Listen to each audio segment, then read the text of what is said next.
Okay, my computer is finished updating. Yeah, should work really well now. Okay, so first, two important things coming up. Originally, the plan was to do the lab exam this week, but I didn't get your first lab exam back yet. I will get that back Thursday. I'll make sure it's back Thursday. But so we're putting that off 2 weeks. So here's what's coming up. Next Thursday is exam 2. So what would that be? The second?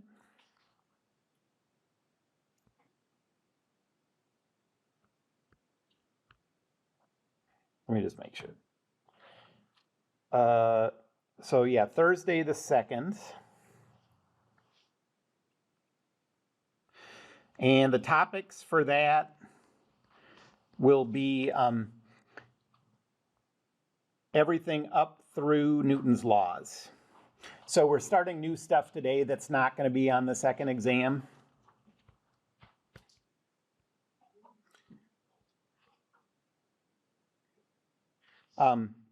Remember that everything in this class, exams, lab exams, quizzes, it's all cumulative. So to get ready for this stuff, you need to go back to the beginning. And I think I've mentioned this in class before, but I think a good way to do this is go back to the daily problems. It's basically about understanding the process of doing the daily problems. So go back to the beginning and look at the problems one by one and ask yourself, do I know how to do this? Like, do I know the steps to do this problem? And if you're just like, oh yeah, you do this, this, this, then don't waste any time on that problem. But eventually you'll get to ones where you're a little hazy on it, and those are the ones to go refresh your memory on.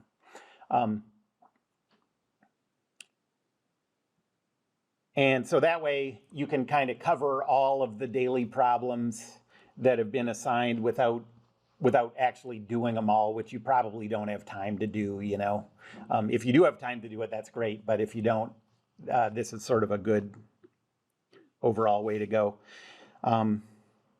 Any questions about exam 2? Okay. And then the lab exam.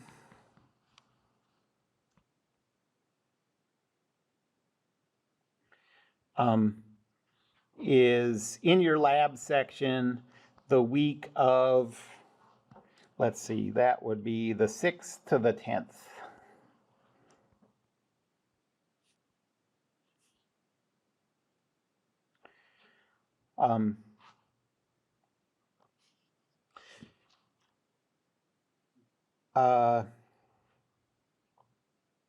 If you can't make it to your scheduled lab period that week, feel free to come to any of the other lab periods if those work for you. The topics for this are up through this week.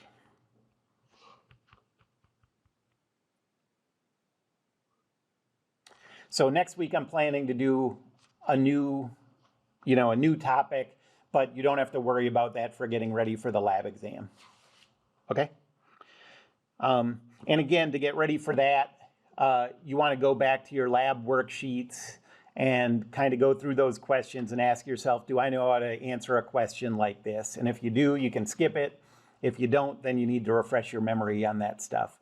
But studying for this, those lab handout worksheets are what you want to look at. And if you've lost your lab handout worksheet from a lab, let me know and I'll send you another one. Okay? Any questions about the lab exam? Okay. Any homework questions? Anything anybody has questions about? All right. So now we're going on to a new topic. This is not going to be on the exam next week, but this is circular motion.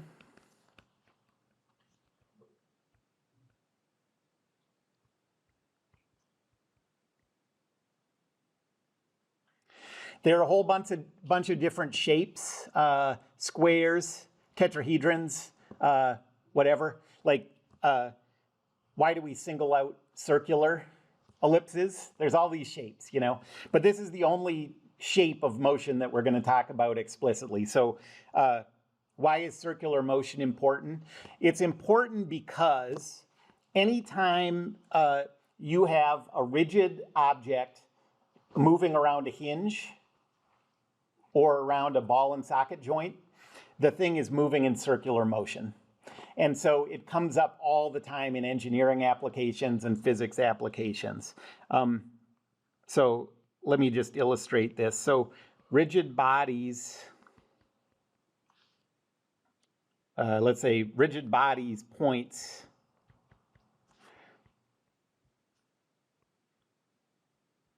move in circles. Oh, well, that's not so encouraging about this update. Okay, so rigid bodies points.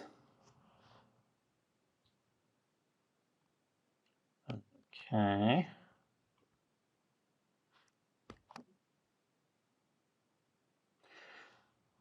Move in circles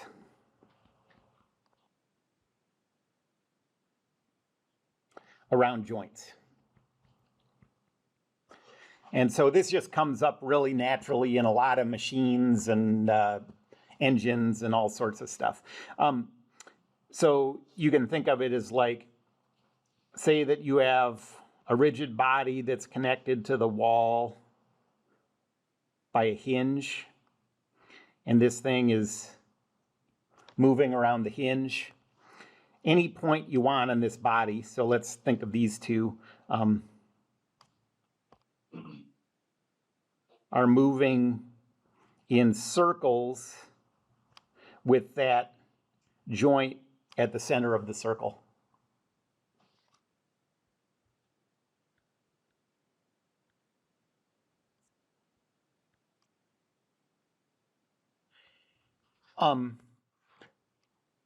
For understanding circular motion, most of this topic is, like most of the difficulty of understanding this topic is stuff that we've been doing in lab with 2D accelerations.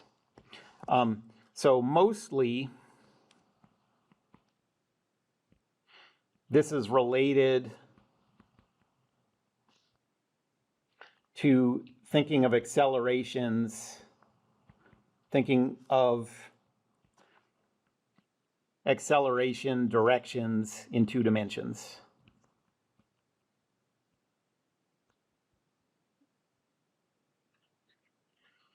Okay, so let's say that you have an object moving around a path like this. Let's say the object is here. And let's say that you know that the object is slowing down at this instant. What do you know about the direction of the velocity and the directions of the parts of the acceleration? Well, the velocity is tangent to the path in the direction of motion. Since in this case it's slowing down, we know that the parallel part of the acceleration is opposite the velocity.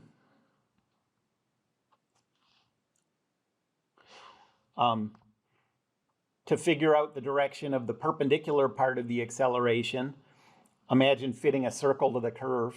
Well, with circular motion, that's easy. The circle that fits to it is the circle itself. And so the perpendicular part of the acceleration goes into the circle. And so thinking about it like this, that's basically, you know, the hardest part about understanding circular motion. And then we know that the total acceleration is equal to the parallel part of the acceleration plus the perpendicular part. In lab, we visualize that as, because we don't know the magnitudes of these, we visualize this as a range of directions. In this class, we're going to be able to quantify these. And so we're just going to calculate vector components and add them up, so we don't have to think about a range. We'll come up with the actual value of the total acceleration. So really there are only 3 new things.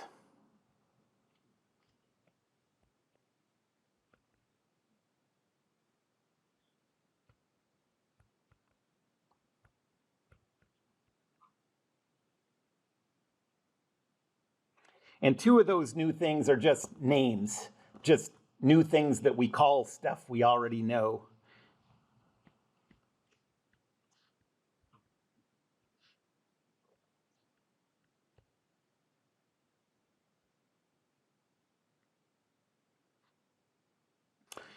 So the first new thing is for circular motion. So we're not going to do this for other kinds of motion.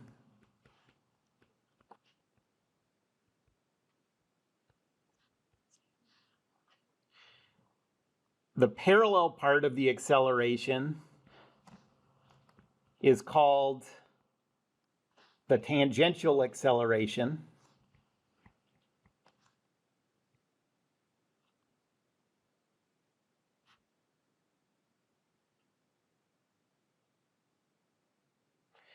And I'm going to write it always as A tan.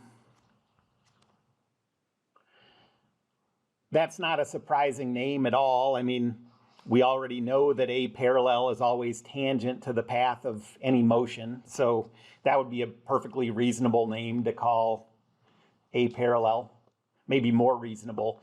It's just people already use the name tangential acceleration and they only use it for circular motion. So that's what we're going to do. But remember, so A tangential, that's just like a synonym, You're learning, it's like this is what's in the physics thesaurus, Those are the same thing. The second thing, which is also just naming, is for circular motion.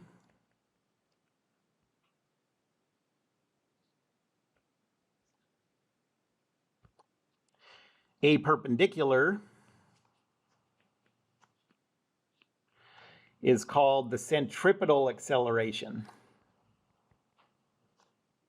Centripetal.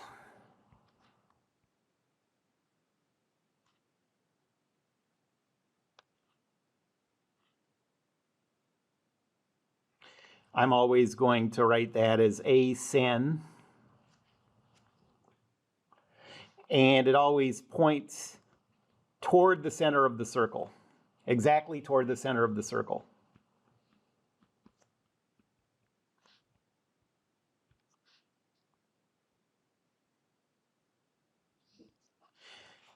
Well, this word centripetal means toward the center. So that makes perfect sense.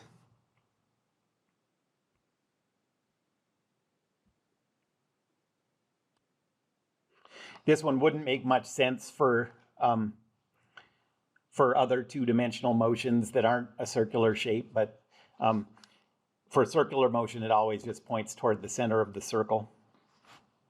Okay, so 2 of these have been names. Now the last one, the only one that gives something significant, and that is that always in circular motion,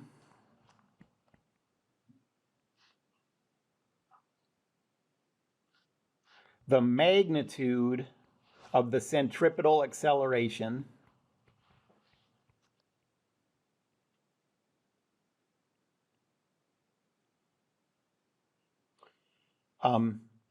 and there's 2 ways you can denote the magnitude of a vector.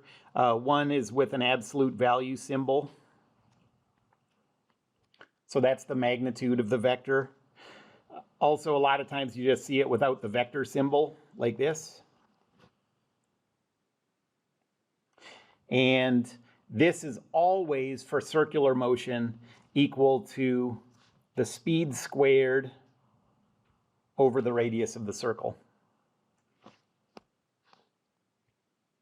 So this capital V is the speed of the object, and r is the radius of the circle.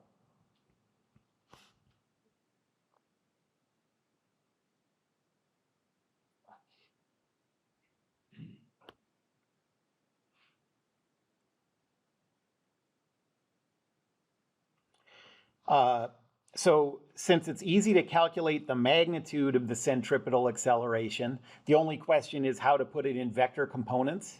And that's where this thinking from labs comes in, because if you know the magnitude and you know the direction, we're only going to deal with, so I have it here like the centripetal acceleration at this instant is a little off to the left and a little up, right? We're only going to do points on the circle where it's in the positive or negative x or positive or negative y. So you're not going to have to worry about cosines and sines. But you'll calculate the magnitude like this and then think about what direction it's in. Okay.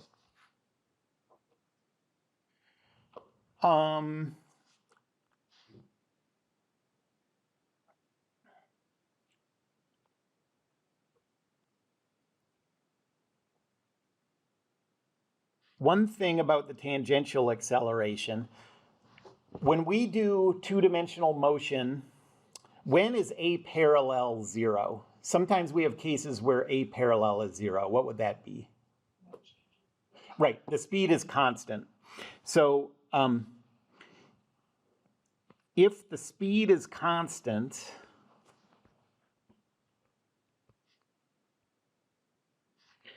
the tangential acceleration is 0.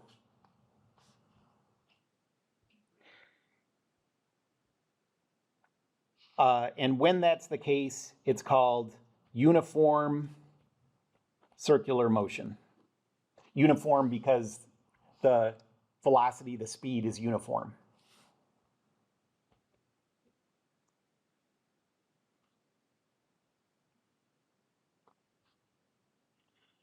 Anyone want to guess what it's called if that's not equal to 0? Non-uniform circular motion.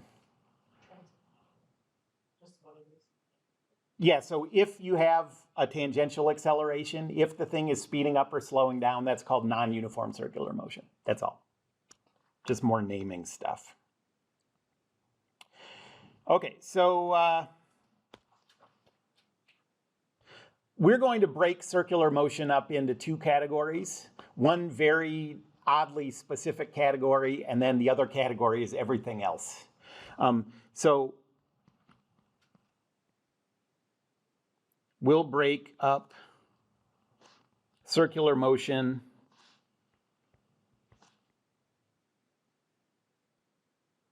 into two categories.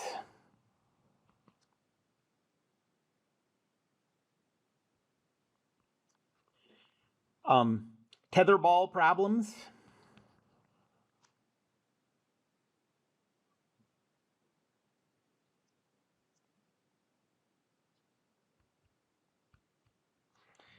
So this is anything where the only thing touching the object is a cable, a rope or a string or whatever.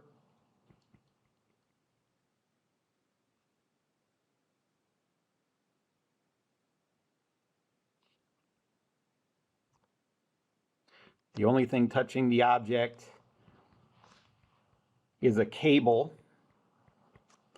And the circle, the circular motion, is parallel to the ground.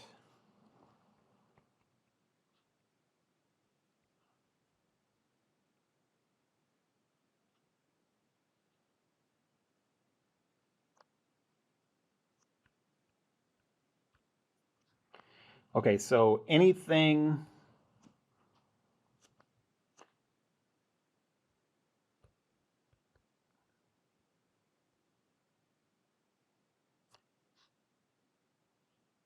where the object is swinging around in a horizontal circle by a cable. If anything else is touching the object besides the cable, it's not a tetherball problem anymore. Okay. And then the other category is, so that's the first category. The second category is everything else.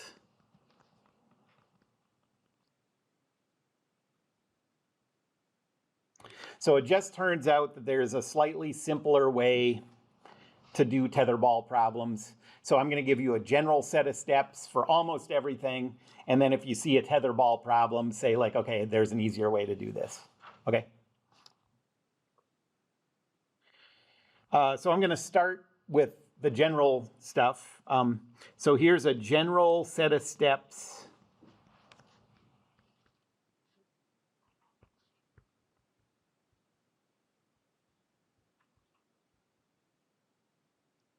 for, let's call it non-tetherball problems.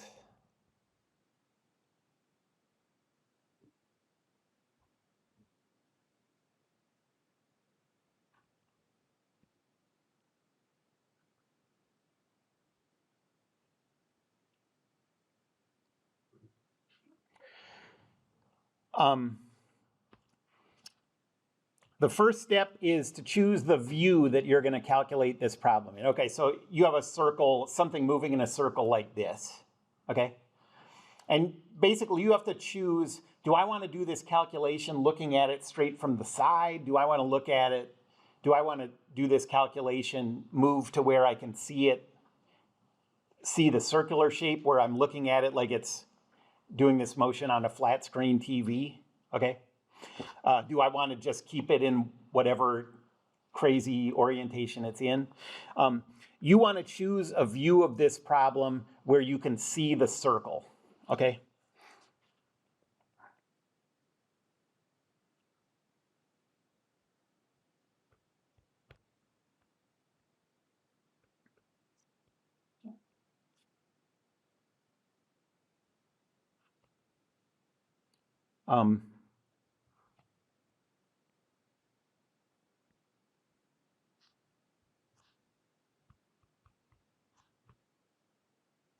Okay, so if you have an object that's moving around a circular path like this,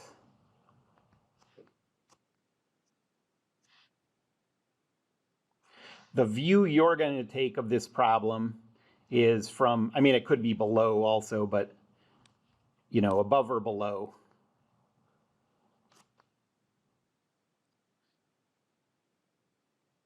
You see what I'm talking about there? Why does the view that you take matter?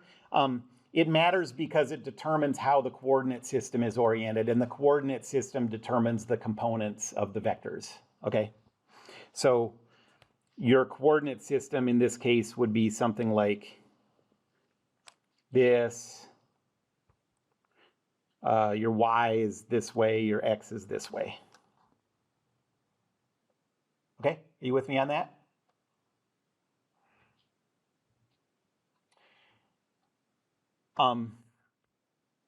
And so let's see, let me draw so let's say this is the object that's moving around that path.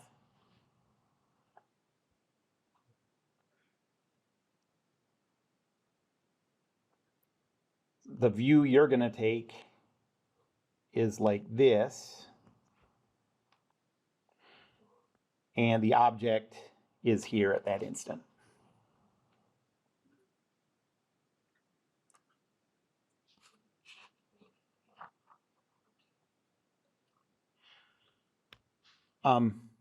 So second, choose a point on this circular path that you're going to analyze. Sometimes the problem tells you what you have to consider. Sometimes you just have to choose one.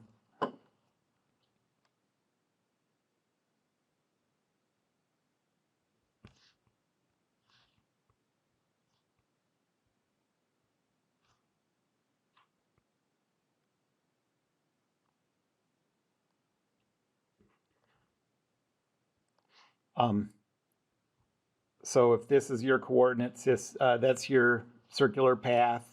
There's your coordinate system. You're always going to be choosing one of 4 points, always, in every problem in this class.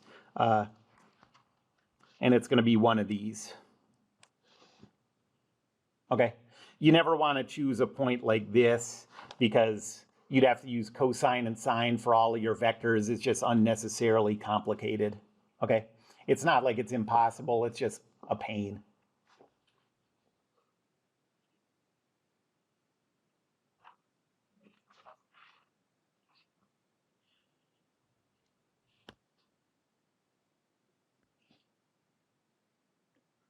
Third, draw an arrow from the object's location toward the center of the circle.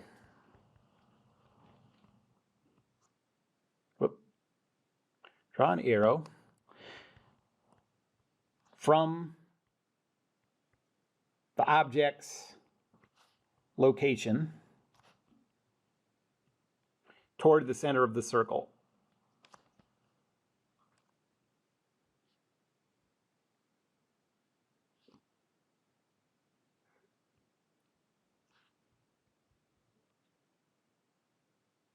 That's the direction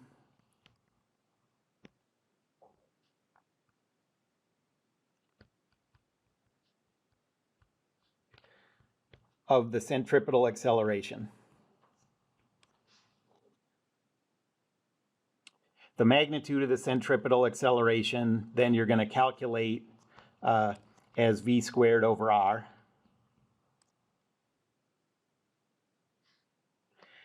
And together, these two things give you the centripetal acceleration in vector components.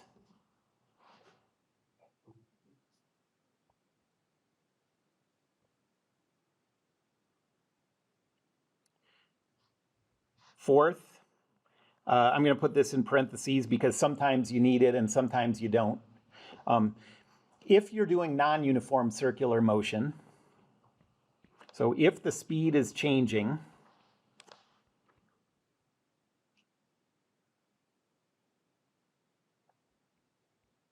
that means it's in non-uniform circular motion.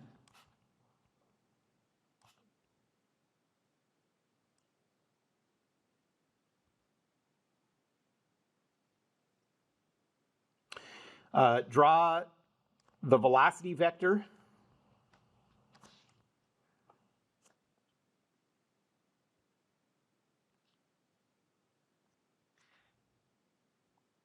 and the direction of the tangential acceleration based on whether it's speeding up or slowing down. Speeding up or slowing down. So if it's speeding up, the tangential acceleration is in the same direction as the velocity, just like in lab. If it's slowing down, the tangential acceleration is opposite the direction of the velocity. Okay. Then the total acceleration, once you have those, is just the sum of these two parts.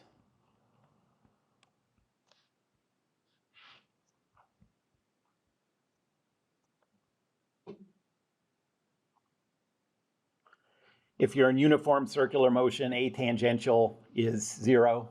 So then it's just the centripetal acceleration.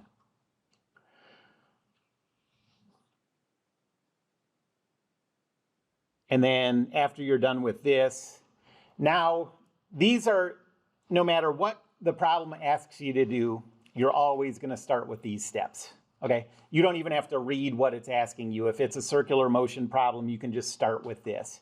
After that, you have to start thinking about what it's asking you for. Probably you're going to draw a free body diagram of the object. You're going to use Newton's second law and calculate stuff. But these first 5 steps, you can always start with that. There's one thing I want you to notice.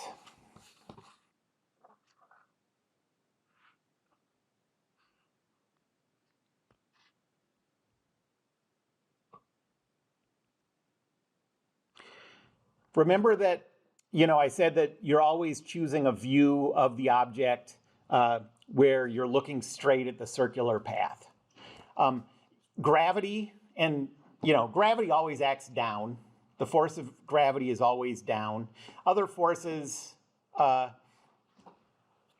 normal forces will act perpendicular to surfaces. Sometimes you're going to choose a view of a circular path where forces, most often the weight, but it can be other forces too, are perpendicular to that plane that you're looking at it in, okay?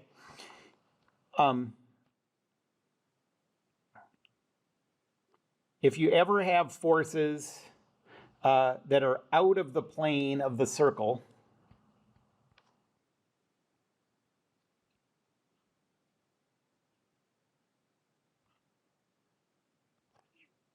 and when I say out of, I mean directly out of, exactly perpendicular to your view, you know, into the page or out of the page from your view. You can just leave those out of the free body diagram in Newton's second law.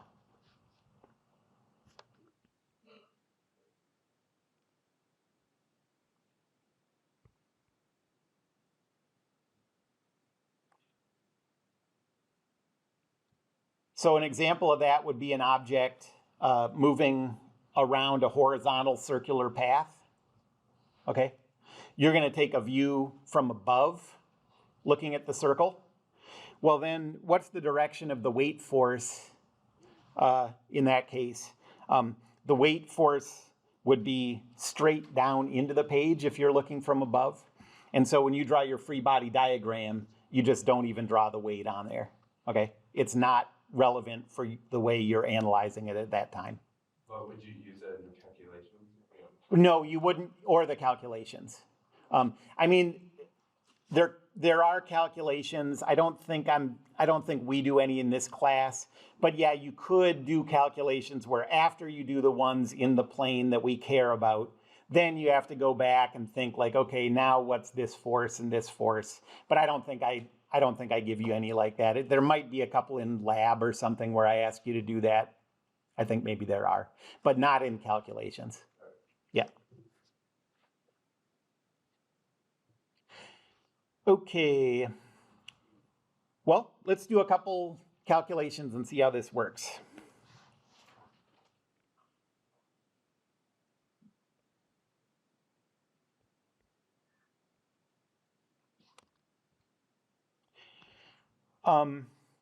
So let's say we have a plane moving through a circular motion. So, you know, like a airplane. And it's going this way around this circular path.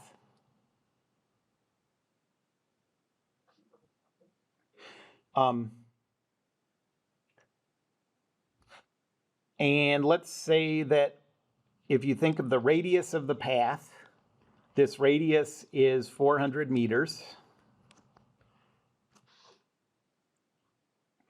And let's say there are 2 points that we care about. We're going to do a calculation down at the bottom of the circle, and we're going to do a calculation over here on the right side. So I'll call this point A and this point B.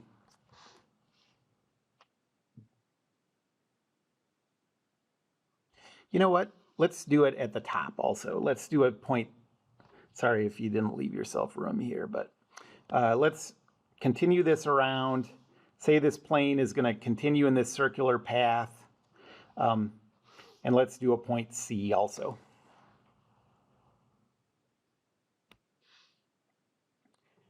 And let's say that the plane is moving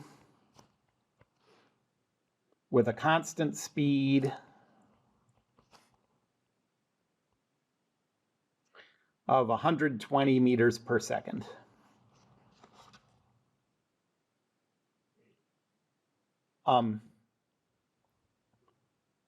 So first, let's calculate the acceleration vector of the plane at those 3 points.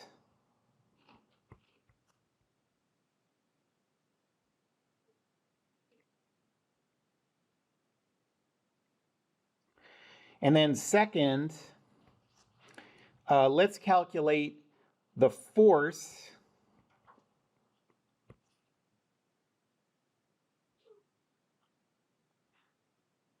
applied to a 100 kilogram pilot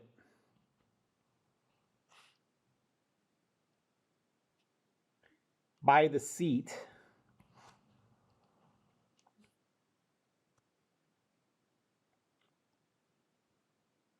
at these 3 points, A, B, and C.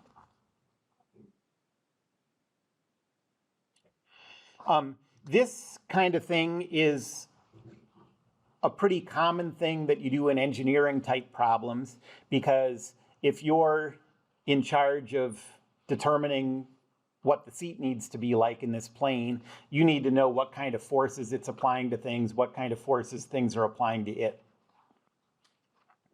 So this is like a calculation that you would do to figure out how thick the struts are that are holding the seat in place, how strong the bolts have to be, that kind of stuff.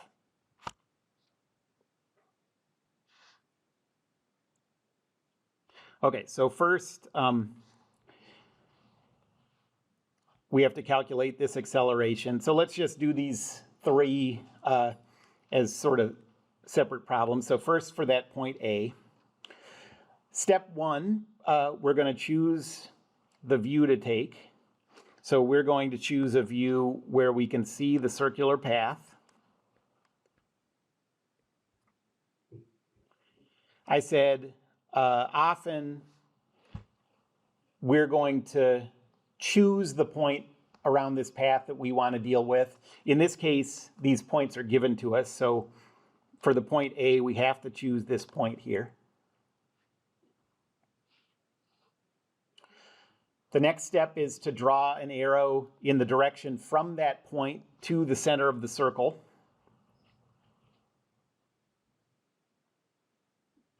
And that's the direction of the centripetal acceleration. Okay.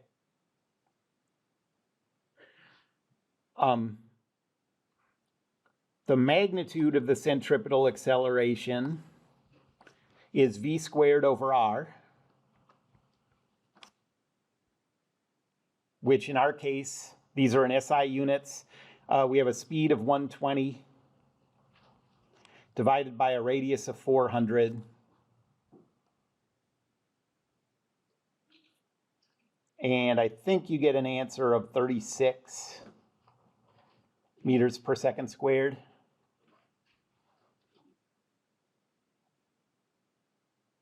Let me just check that.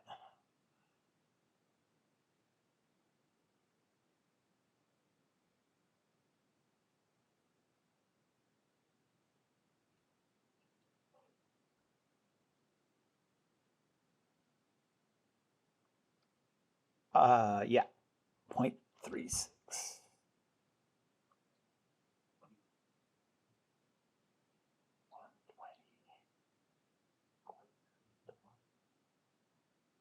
Okay. So the next thing we need to do is come up with the centripetal acceleration vector. Well, we have the magnitude of it. Now, is that centripetal acceleration in the direction of positive or negative x, or positive or negative y? Positive y, so the centripetal acceleration vector is 0.36.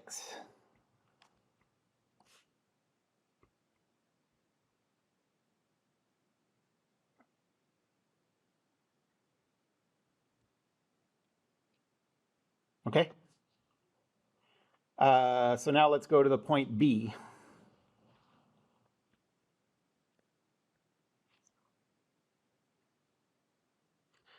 We're still going to take the same view.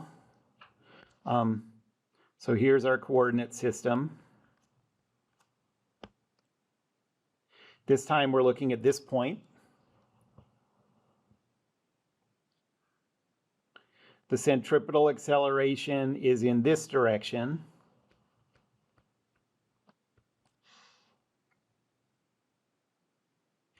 The magnitude of the centripetal acceleration is v squared over r, which hasn't changed, so this is still 36 meters per second squared.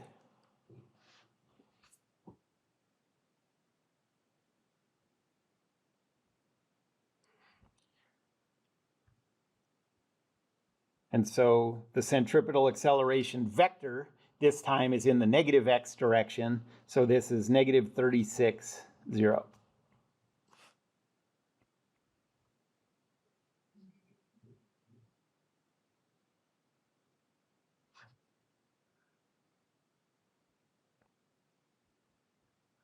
the point C.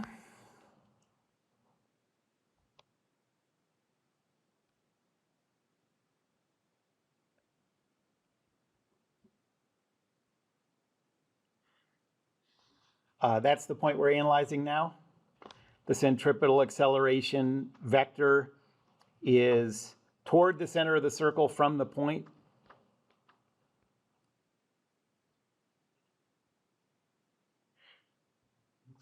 The magnitude is still v squared over r. So that's still 36 meters per second squared. And so the vector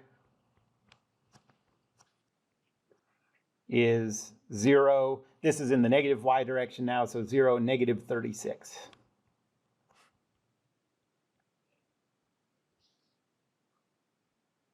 Okay, do any of these have tangential acceleration components? How do you know that? That's right. That's right, because the speed is constant, so there's never tangential acceleration if there's constant speed. So for all of these, the centripetal acceleration is the total acceleration vector.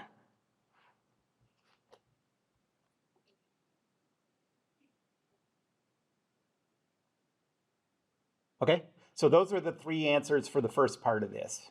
Now we want to calculate the force that the seat applies to the pilot. So let's go back to point A. Now we know the acceleration.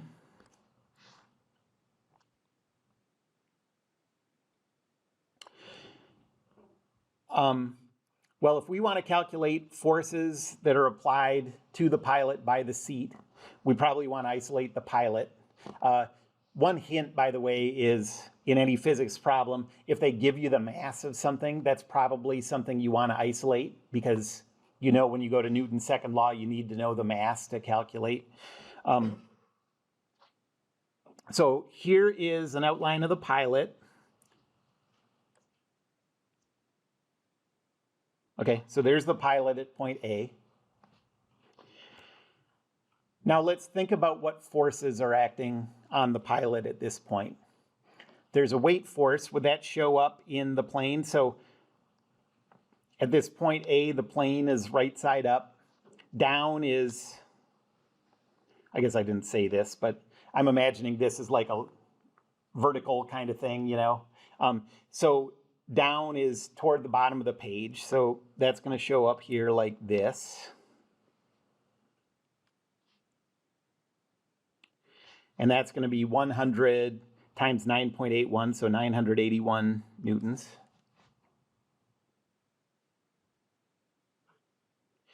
And then this seat, you know, if you imagine this seat having like a bottom part that pushes up and a back part that pushes forward, I'm just going to write this as two different forces.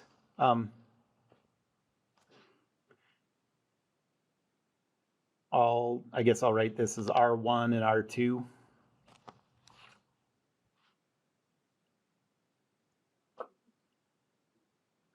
Now that's all the forces acting on the pilot, so now we'll go to Newton's second law. The forces, we have a force 0 R1 plus R2 0 plus 0 negative 981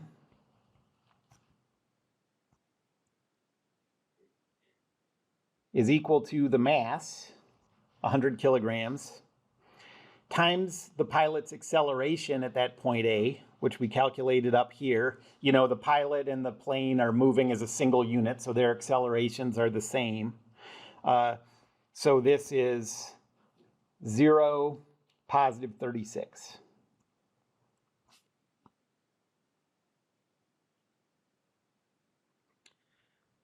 The x equation says 0 plus R2 plus 0 is equal to, hold on a sec.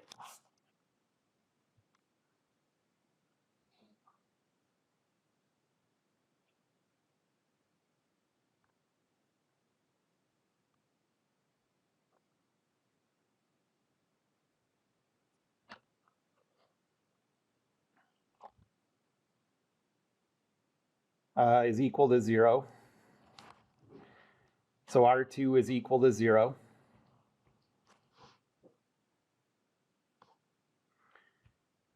The y equation says R1 minus 981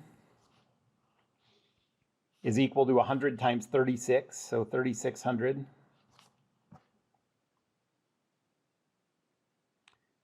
And so this says that R1 is equal to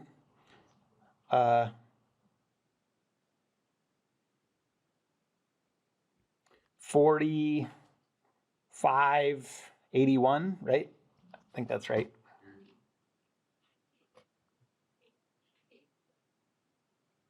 And so what's the force vector that's applied to the pilot by the seat?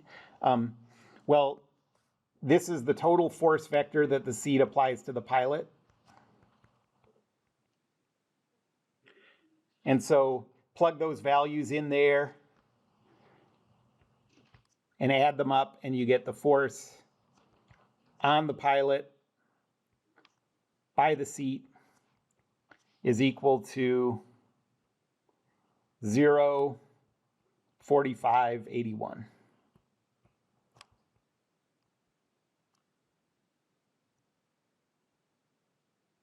Or 4581 newtons up.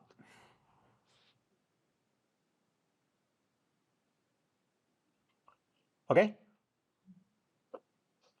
So now let's do the same thing for the point B. Since the acceleration is the same, you might think that all that's going to change is the direction of this force, but we'll see that that's not really true. The seat is going to have to apply a smaller magnitude of force at B and at C. And maybe that makes sense to you if you think of swinging a mass around by a string in a circle like this. And think about where in that circle, if the string is going to break, you would expect it to break. There's more force on that string at the bottom of the circle. And it has to do with the relationship between the motion and gravity. The least likely to break is up at the top. That's when there's the least force on the string. And so we'll see sort of an effect like that. The seat is going to apply a bigger force to the pilot. Where is it? At the bottom of the circle than it does at B or C.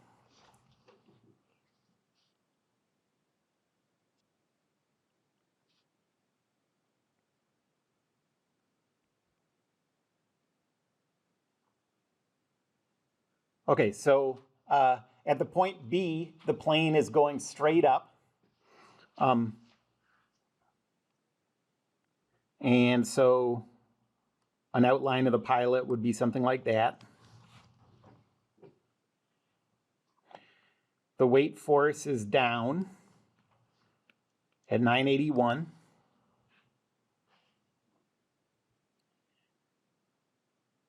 The two contact forces, I'll call this R1 and this R2.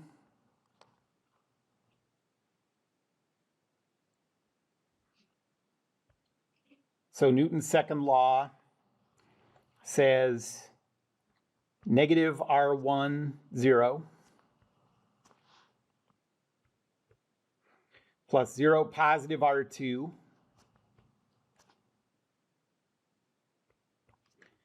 plus 0 negative 981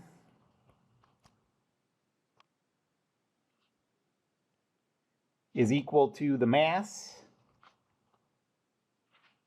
times the acceleration of the pilot at that instant, which we figured out in the first part of this problem is negative 36, 0.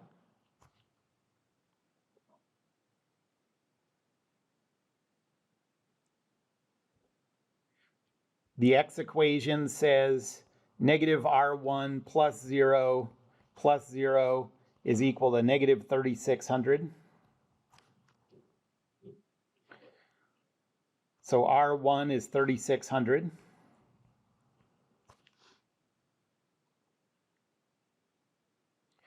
The y component of the equation says 0 plus R2 minus 981 is equal to 0. So R2 is equal to positive 981.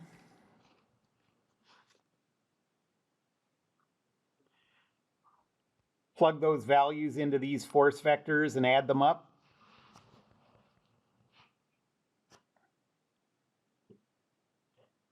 And you get that the force on the pilot by the seat is equal to negative 3,600, positive 981.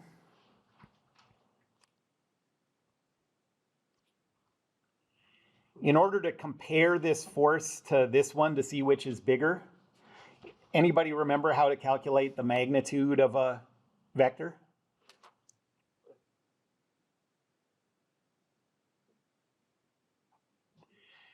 It's the Pythagorean theorem, remember? The magnitude of the force on the pilot, I didn't really ask for this, but just, I was saying that the force is going to be smaller at those two other points. This will let us compare.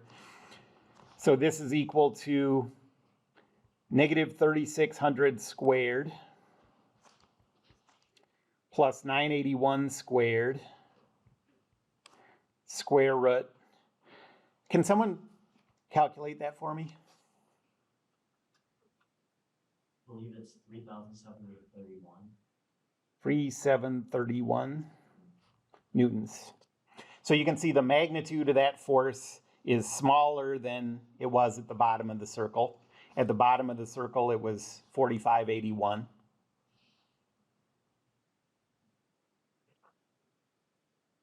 And now we'll do the one at the top. So this is the point C.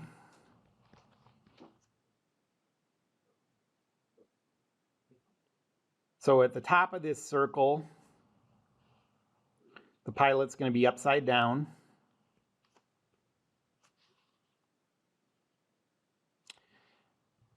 Gravity acts down, so 981 newtons down. The force R1 is pushing this way. The force R2 is pushing this way.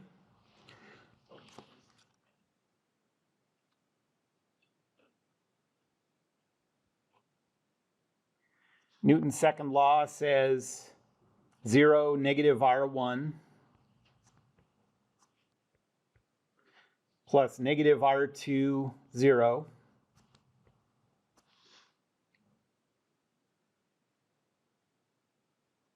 Plus 0, negative 981.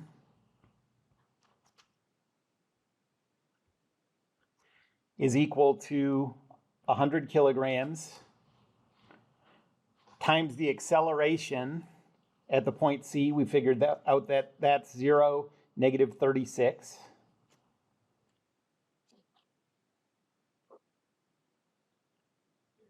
So the X equation says 0 minus R2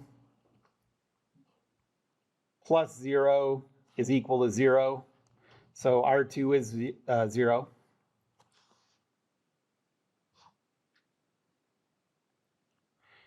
The Y equation says negative R1 plus 0 minus 981 is equal to negative 3,600. So R1 is equal to, add 981 to both sides. So what's negative 3,600 plus 981?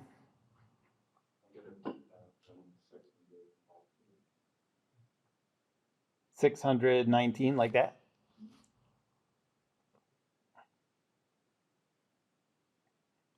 The total force vector is the sum of these two now that we have those values.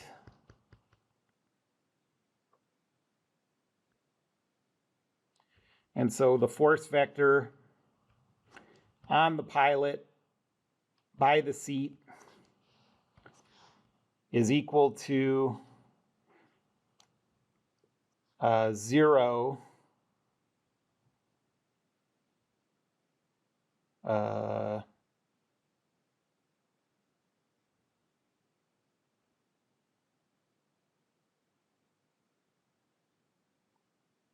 let's see. So this is equal to R1. Do I have these right? R1, yes. The y equation, isn't that, shouldn't it be positive? Yes, thank you. I just solved that algebra wrong. Okay, so R1 is equal to 2619. And so this force is equal to 0, negative 2619 newtons.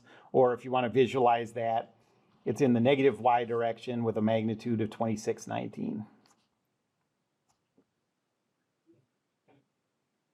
So comparing the bottom of this circle to the top of this circle, at the top of the circle, the seat only has to apply 2,619 newtons. At the bottom, it has to apply 4,581 newtons. Okay? Any questions about that?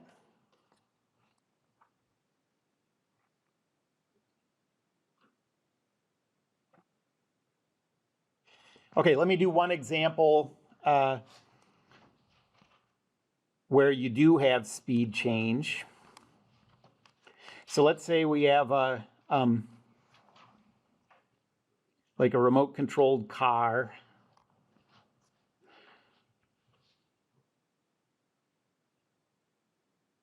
It's moving around a circular path like this. Let's say that the radius of the circle is 0.5 meters.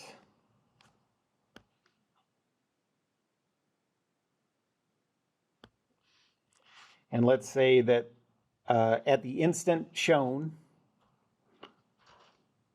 the car has a speed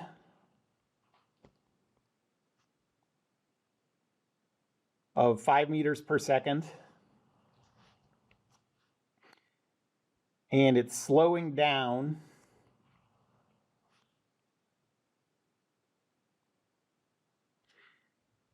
at 15 meters per second squared.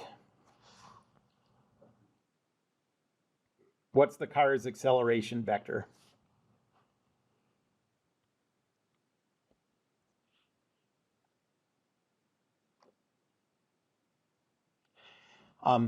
When you have objects that are changing speed, the magnitude of the tangential acceleration is always going to be given. So there's nothing that you're going to have to do to calculate that. I'll just give that to you. Okay. First thing we have to do is choose a view for this. I'm going to choose a view from above.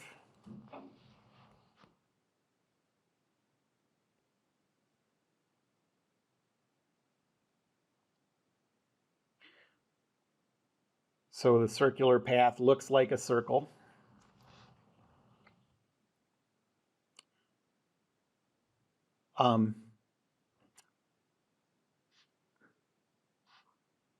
Next, we want to choose a view or a point on the circle to analyze. It doesn't matter what we choose. Really, you can imagine that the point we choose is determined by the orientation of the coordinate system in that plane. We could always turn that coordinate system so that the car is in the negative y or the positive x or whatever direction. I'm going to choose this point right here. But there's no reason you have to do that unless the problem tells you. The centripetal acceleration is toward the center of the circle, so like that.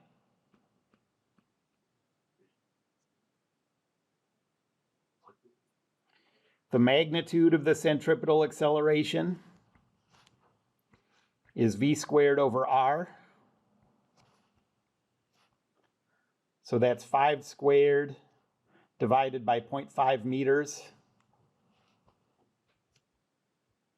which is 50 meters per second squared.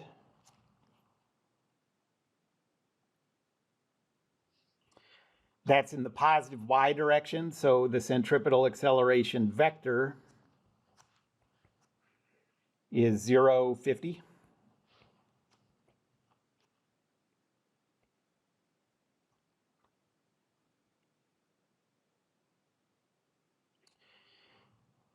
Okay, well, this one has a tangential acceleration because the speed is changing. So now we need to think about the direction of the velocity and the direction of the tangential acceleration. I said that it's moving this way, so remember the velocity is always tangent to the path in the direction of motion. Now that we know that, since this thing is, we're told that this is slowing down, the tangential acceleration direction is opposite the velocity.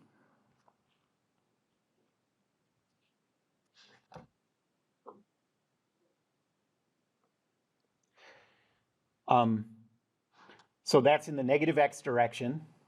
We're given the magnitude of the tangential acceleration. So we can just immediately now say tangential acceleration is equal to negative 15, 0.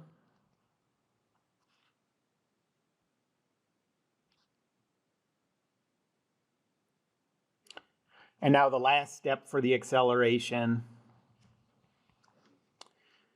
is add up these two.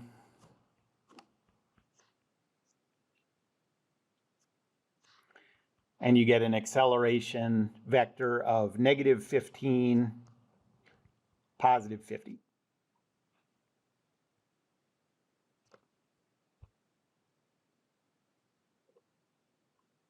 Any questions about that?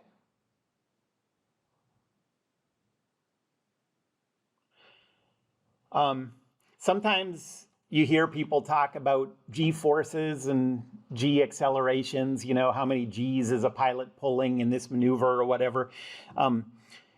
Remember that the acceleration of gravity, g, is 9.81. So if you calculate the total magnitude of the acceleration and divide by 9.81, that gives you how many g's you're experiencing at that instant. So it doesn't make too much, like you don't hear it described that way too much in toys or whatever, but you would hear that for like a pilot in a plane. So think about this acceleration magnitude that we calculated for this pilot. We got a magnitude of 36 meters per second squared. Divide that by 9.81, you get a little less than 4, you know. So this pilot is accelerating with about 4 G's of acceleration, a little less than 4 G's. And I think you can withstand for a short amount of time accelerations up to about 10 G's before you pass out, I think. Somewhere in that ballpark. So if you ever do a calculation for a pilot and you get something that's more than 10 times 9, you know, that's more than 98.1 meters per second squared, you want to redesign something about this maneuver before you actually put a pilot in it, you know. Okay, that's all.